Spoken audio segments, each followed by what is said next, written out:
आइए प्रार्थना करें। पिता परमेश्वर, प्रभु यीशु मसीह के नाम से तेरे पास आकर तेरा धन्यवाद करते हैं इस दिन के लिए जो तूने प्रभु जी हमें दिया है। धन्यवाद करते हैं कि इस दिन में तू आज एक बार फिर से अपने वचन के द्वारा प्रभु जी हमें सिखाने जा रहा है। पवित्र आत्मा सहायता कर। धन्यवाद के साथ प्रार्थना यीशु के नाम से मांगते हैं, आमीन। सुबह की बरकत यानी यीशु की बरकत प्रोग्राम में एक बार फिर से आप सबका स्वागत है। प्रभु का धन्यवाद करते हैं इस समय के लिए कि जब हमने अपनी आंखें खोली हैं तो हमें परमेश्वर का वचन ही मिला है। प्रभु का धन्यवाद हो। कल हमने दूसरा कुरिन्थियों उसका 9 अध्याय उसके 6 वचन से लेके 9 वचन तक हमने पढ़ा था और उसमें से 8 वचन का पहला हिस्सा ही हमने देखा था। आज हम आगे बढ़ेंगे। ये जैसे कल मैंने बताया था कि पौलुस रसूल के द्वारा लिखा गया ये कलाम है और यहाँ पे पौलुस रसूल इस तरह से लिखता है कि परंतु बात ये है, जो थोड़ा बोता है वो थोड़ा काटेगा भी, और जो बहुत बोता है वो बहुत काटेगा।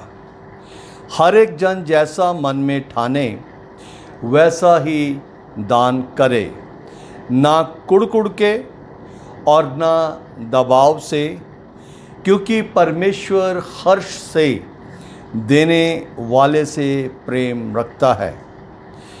परमेश्वर सब प्रकार का अनुग्रह तुम्हें बहुतायत से दे सकता है, जिससे हर एक बात में हर समय सब कुछ जो तुम्हें आवश्यक है तुम्हारे पास रहे, और हर एक भले काम करने के लिए तुम्हारे पास बहुत कुछ हो। जैसा लिखा है कि उसने बखेरा, उसने कंगालों को दान दिया, उसकी धार्मिकता सदा बनी रहेगी। 8वें वचन पे अजीज़ों, पौलुस रसूल इस तरह से बयान करता है कि परमेश्वर सब प्रकार का अनुग्रह तुम्हें बहुतायत से दे सकता है। जैसा कि कल मैंने जिक्र किया था कि परमेश्वर के कुछ सिद्धांत हैं, उन सिद्धांतों को जब उसके लोग मानते हैं तो परमेश्वर उनके ऊपर अपरंपार आशीष की वर्षा करता है। यहाँ लिखा है कि परमेश्वर सब प्रकार का अनुग्रह तुम्हें दे सकता है। क्यों दे सकता है? जिससे हर एक बात में और हर समय सब कुछ जो तुम्हें ज़रूरत हो तुम्हारे पास रहे। कभी भी हमारा पिता ये नहीं चाहता कि हम जो उसके बच्चे हैं हमारी ज़रूरतें किसी भी तरह से अधूरी रह जाएं। वो हमारी हर एक ज़रूरत को भली भांति और बहुतायत से पूरी करता है, और जब वो उन सारी बातों में हमारी सहायता करता है, बहुतायत से हमें देता है, तो लिखा है कि हर एक भले काम के लिए तुम्हारे पास बहुत कुछ हो। अजीज़ों, हम जो यीशु मसीह को मानने वाले लोग हैं, हम जो यीशु मसीह पर विश्वास करने वाले लोग हैं, हमारे लिए भले काम जो हैं वो केवल और केवल परमेश्वर के राज्य के विस्तार के लिए कार्य करना ही हमारे लिए भला काम है। बाकी सारे जो काम है दुनिया के लोग बहुत अच्छे से, बहुतायत से करते हैं, इस उम्मीद के साथ कि उनके भले काम जो हैं उनके जीवन में एक आशीष का कारण बने। लेकिन हम जो प्रभु यीशु मसीह पर विश्वास करने वाले लोग हैं, हम ये जानते हैं कि सांसारिक रूप से किए गए भले काम जो है वो परमेश्वर की निगाह में मैले चिथड़ों के समान है। हमारे भले काम केवल और केवल यही है कि हम परमेश्वर की इच्छा को अपने जीवनों से और जो कुछ परमेश्वर ने हमें दिया है उन सारी चीज़ों से उसके राज्य के विस्तार के लिए परिश्रम करें। लिखा है कि भले काम करने के लिए तुम्हारे पास थोड़ा ना हो। अगर तुम परमेश्वर के लिए कुछ करना चाहते हो तो तुम्हारे पास बहुतायत से हो। भले काम करने के लिए तुम्हारे पास बहुत कुछ हो, मतलब कितना भी तुम लोग प्रभु के लिए करो वो तुम्हारे पास बहुतायत से हो, ऐसा परमेश्वर चाहता है। और उसकी चाहत उसी वक्त पूरी होती है जब हम उसकी इच्छा को पूरा करते हैं, उसके हुक्म को मानते हैं। 9 वचन इस तरह से कहता है कि जैसे लिखा है, उसने बखेरा, उसने कंगालों को दान दिया, उसकी धार्मिकता सदा बनी रहेगी। अजीजों, गरीबों को देना बहुत अच्छी बात है। ऐसा नहीं है कि हमें गरीबों को नहीं देना चाहिए, हमें ज़रूर देना चाहिए। लेकिन जब हम प्रभु से विजडम मांगते हैं तो प्रभु हमें कायल करता है कि कहाँ हमें देना है और कहाँ नहीं। परमेश्वर के राज्य के विस्तार के लिए तो देना ही देना है, उसके अलावा हम कहाँ कहाँ दे सकते हैं वो एक अलग इशू है। 10 वचन में आता है, जो बोने वाले को बीज और भोजन के लिए रोटी देता है वह तुम्हें बीज देगा। कल मैंने इस बात को बोला था और आज फिर से उसको दोहरा रहा हूँ कि अगर परमेश्वर की इच्छा ना हो तो कोई भी व्यक्ति किसी भी तरह से परमेश्वर के लिए नहीं दे सकता। अपने डर के कारण या अपने स्वार्थ के कारण तो बहुत तरीके से वो इधर उधर दे सकता है, लेकिन अगर परमेश्वर किसी के मन को कायल ना करे तो वो किसी भी तरीके से परमेश्वर के लिए दे नहीं सकता। यहाँ पे लिखा है कि बोने वाले को बीज और भोजन के लिए रोटी देता है वह तुम्हें बीज भी देगा। हालेलुया। क्योंकि हमने पढ़ा है कि जो थोड़ा बोता है वो थोड़ा काटेगा भी। परमेश्वर हमें बहुतायत से देता है, किस लिए? ताकि हम बहुतायत से बोते हैं, और अगर और ज़्यादा बहुतायत से हमें चाहिए तो हमें और ज़्यादा बहुतायत से परमेश्वर के राज्य के विस्तार के लिए बोना है। सब कुछ देने वाला वो है।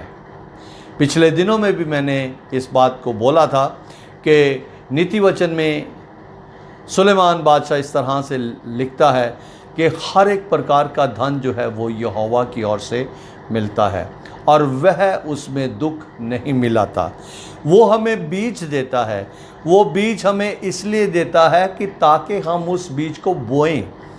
जब हम उस बीज को बोएंगे तो और ज़्यादा हम फसल काटेंगे।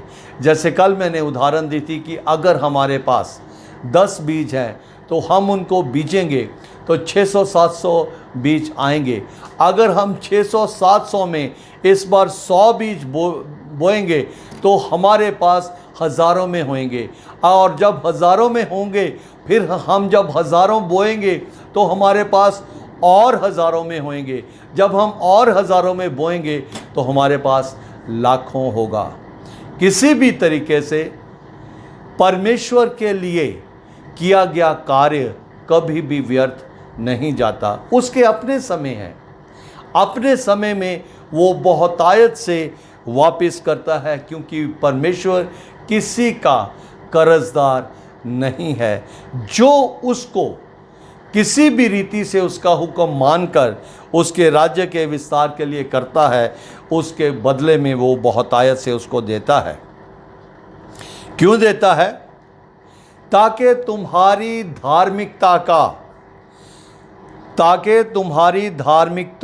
धार्मिकता के फलों को बढ़ाए। अलग अलग तरीके से परमेश्वर ने हमें वरदान दिए हैं।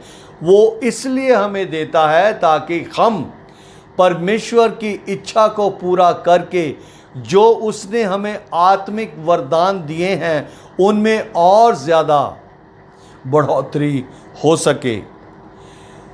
तुम हर एक बात में सब प्रकार की उदारता के लिए जो हमारे द्वारा परमेश्वर को धन्यवाद करवाती हैं, धन्यवाद किए जाओ। परमेश्वर के राज्य के लिए जब हम बोते हैं तो आप लोगों ने देखा होगा कि अगर किसी भी तरह से परमेश्वर के राज्य के लिए आप किसी भी पास्टर को या उसके सेवक को देते हैं, वो आपके लिए लगातार प्रार्थना करता है, लगातार प्रार्थना करता है आपकी सुरक्षा के लिए, आपकी उन्नति के लिए, आपकी प्रॉस्पेरिटी के लिए। और जिससे वो प्रार्थना करता है वो विश्वास योग्य परमेश्वर है। वो सुनता है और उम्मीद से बढ़कर वो वापस करता है। जब हम धन्यवाद करते हैं, अगर मुझे कोई इतनी सी भी चीज़ देता है, चाहे मुझे उसकी ज़रूरत ना भी हो, मैं फिर भी कभी इनकार नहीं करता। क्यों नहीं इनकार करता? उसके देने की वजह से, मेरे प्रार्थना करने की वजह से उसको आशीष मिल रही है। इसलिए मैं परमेश्वर के हुक्म के अनुसार ऐसा करता हूँ। 12 वचन में लिखा है, क्योंकि इस सेवा के पूरा करने से ना केवल पवित्र लोगों की आवश्यकताएं पूरी होती हैं, परंतु लोगों की ओर से परमेश्वर का भी बहुत धन्यवाद होता है। अजीज़ों, जब हम परमेश्वर के राज्य के विस्तार के लिए देते हैं, परमेश्वर के राज्य के विस्तार के लिए कौन परिश्रम करता है? परमेश्वर के पवित्र जन, यानी कि पास्टर, सेवक, अलग अलग लोग जो उसकी सेवकाई में हैं, वो परमेश्वर की सेवा कर रहे हैं। और विश्वासियों के देने से उनकी ज़रूरतें पूरी होती हैं, और उनकी ज़रूरतें जब पूरी होती हैं, परमेश्वर उसके बदले देने वाले को आशीष देता है, और देने वाला परमेश्वर को और ज़्यादा धन्यवाद करता है। और जब परमेश्वर को वो धन्यवाद करता है, परमेश्वर प्रसन्न होकर उसके हृदय को और ज़्यादा उभारता है, और इस तरीके से लगातार परमेश्वर के राज्य का विस्तार होता है।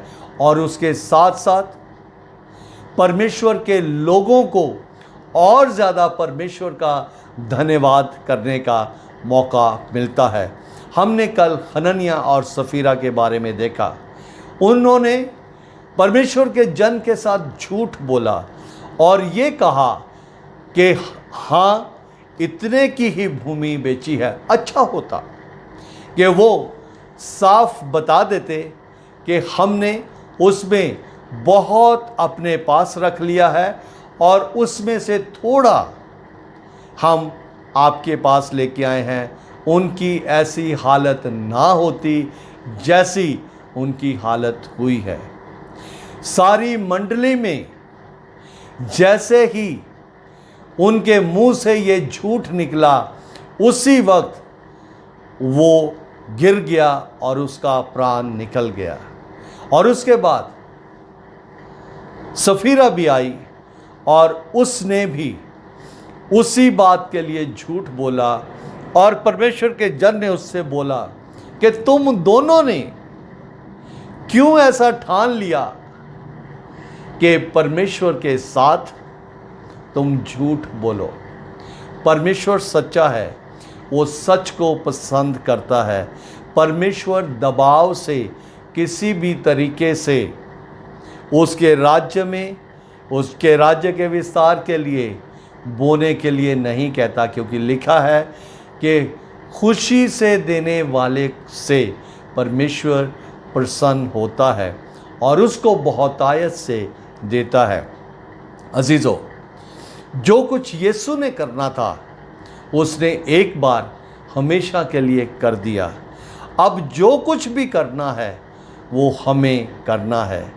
पासवान लोगों ने परमेश्वर का वचन बहुतायत से लोगों के पास पहुंचाना है और परमेश्वर के लोगों ने परमेश्वर की इच्छा के अनुसार बहुतायत से उसके राज्य में बोना है और बहुतायत से उसकी फसल को काटना है।